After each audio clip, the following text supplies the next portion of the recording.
స్వామి ఈరోజు చూస్తే కాషాయపు జెండాలతోని మొత్తం అశోక్ నగర్ మొత్తం నిండిపోయింది. ఏ విధంగా అనిపిస్తా ఉంది?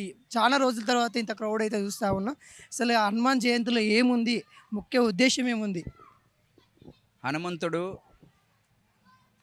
సకల ప్రాణికోటికి కూడా ఎంతో శక్తిని, బలాన్ని ప్రసాదిస్తాడు. భగవంతుడి సాక్షాత్తు స్వరూపం. ఒక విజయానికి చిహ్నంగా కూడా మనకి మహాభారతంలో కూడా శ్రీకృష్ణ భగవానుడు మనకి విజయరథం మీద కూడా ప్రతిష్ఠ చేయడం జరిగింది. హనుమంతుడు బలహీనులకి బలాన్ని, అలాగే శక్తిహీనులకి శక్తిని ప్రసాదించే ఒక దివ్య తేజస్సు కలిగిన మహితోత్తమైన మహా శక్తివంతమైన పరమాత్ముని స్వరూపం అది. పరమేశ్వరుని స్వరూపం. ఆ అంశతోటే హనుమంతుడి జన్మ తీసుకోవడం జరిగింది. అయితే హనుమంతుడు ఈరోజు మేము తిరుమలలో స్వామివారి నైవేద్యం అయినా చూస్తూ ఉన్నాం. హిమాలయ బాబా అంటారు నన్ను. ముఖ్యంగా లాస్ట్ ఇయర్ కూడా నేను ముఖ్య పూజారిగా చేయడం జరిగింది. ఈ యాత్రకు కూడా శివరాంజీ బజరంగ్ దళ్ స్టేట్ కన్వీనర్, అట్లాగే మేము ఇంకా మిగతా మిత్రులంతా ఆర్ఎస్ఎస్, విహెచ్పి అందరూ హిందూ అనుబంధ సంస్థలు కానీ, హిందూ బంధువులు, హిందూ మిత్రులు, అలాగే గోసేవకులు, గో సంరక్షకులు వీళ్ళందరూ కలిసి కూడా ఒక అద్భుతమైన యాత్రగా దీన్ని ఆనవాయితీగా తీసుకువస్తున్నారు.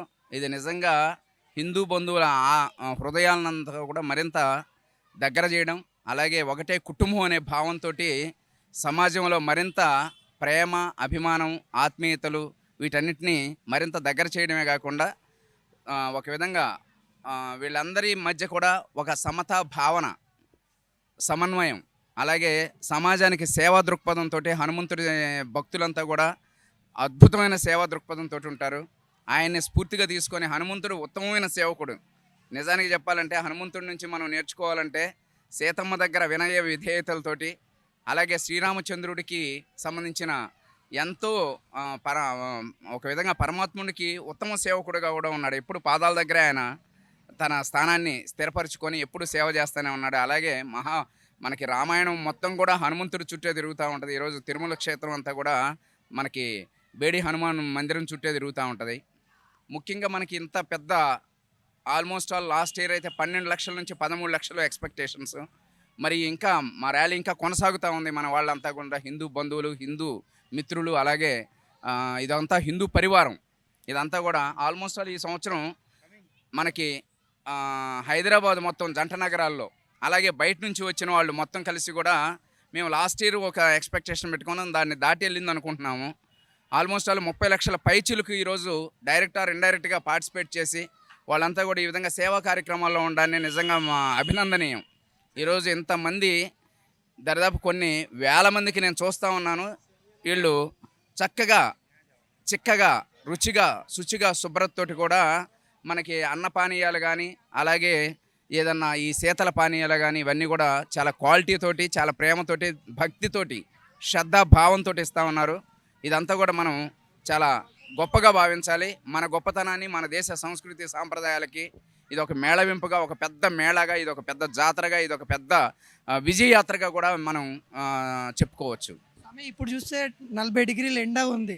40 డిగ్రీ ఎండను కూడా సైతం లెక్క చేయకుండా భక్తులు కొంతమంది కాళ్ళకు చెప్పులు లేకుండా సైతం వెళ్తూ ఉన్నారు. ఎలా చూడొచ్చు? కొంతమంది మూర్ఖ భక్తి అని కొంతమంది అంటున్నారు. దీన్ని ఎలా చూడొచ్చు మొత్తానికి? దీన్ని మూర్ఖభక్తి, మూఢభక్తి అనడానికి లేదు.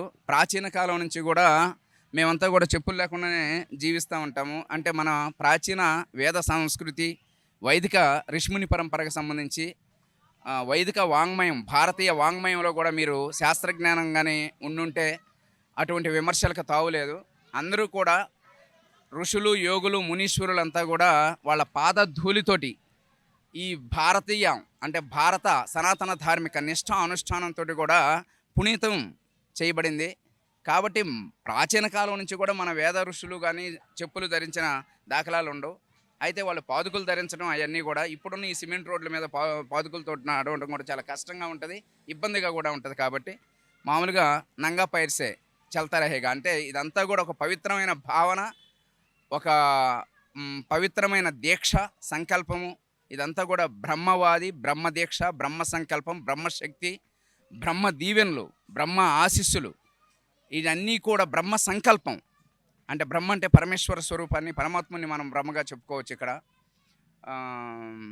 ఒక విధంగా ఇదంతా కూడా రాబోయే తరాలకి స్ఫూర్తిగా ఉండడం. ఎక్కువ నేను చూడడం లాస్ట్ కన్నా కూడా ఈసారి ఎక్కువ మహిళా శక్తి, ఎక్కువ యువత కనిపిస్తూ ఉన్నారు. ఇదే విధంగా కొనసాగుతూ భవిష్యత్తు తరాలకు కూడా సేవా దృక్పథం కానీ, భక్తి ఈ మార్గంలో కానీ, ఈ ఆధ్యాత్మిక విలువలు పెంచుకోవడం, సామాజిక విలువలు వీటన్నిటిని కూడా మరింత ముందుకు తీసుకెళ్లాలని ఆశిస్తూ, ఇంకా మరింత అద్భుతంగా జరగాలని కూడా భగవంతుని ప్రార్థిస్తున్నాను.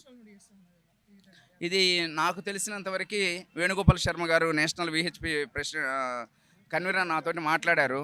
ఆల్మోస్ట్ ఆల్ ఇది కొన్ని సంవత్సరాలుగా, అంటే గత 25-30 ఏళ్ళ నుంచి ఇది కొనసాగిస్తున్నామని చెప్పి నాతోటి అన్నారు.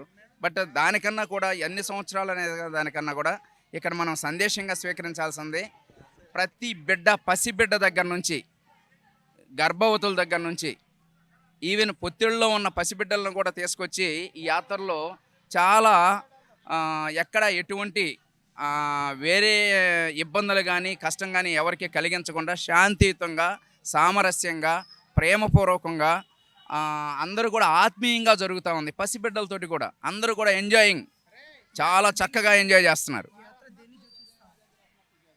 ఇది భారతీయ సంస్కృతిని, సాంప్రదాయాలకి మరింత దృఢపరచడమే కాకుండా హిందూ బంధువులు అలాగే భారతీయులందరికీ కూడా, నాకు తెలిసి చాలామంది ముస్లిమ్స్ని కూడా నేను చూశాను, అలాగే క్రిస్టియన్లని చూశాను. వీళ్ళ మూలాలంతా కూడా హిందూ భావజాలంతో పుట్టింది. భావన అనేది చాలా ముఖ్యం. ఈ సద్భావంతో అందరి, అంటే మత సామరస్యానికి కూడా ప్రతిరూపంగా ఉంది ఇది. అందరూ వచ్చి హనుమంతుడిని, ఈవెన్ మీరు కానీ ఒక చిన్న ఎగ్జాంపుల్ తీసుకుంటే, ఎక్స్ ప్రెసిడెంట్ అంటే ఫార్మర్ ప్రెసిడెంట్ ఆఫ్ అమెరికా, ఆయన కూడా హనుమంతుడి పూజ చేసేవాడు, ఒబామా.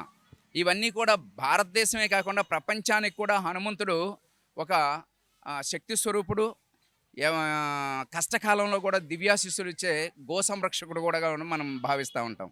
కాబట్టి పురాణాలు, ఇతిహాసాలు వీటన్నిటికన్నా మన శాస్త్రజ్ఞానం కూడా, వైదిక పరంపరలో కూడా హనుమంతుడికి ఒక ప్రత్యేక స్థానం ఉంది.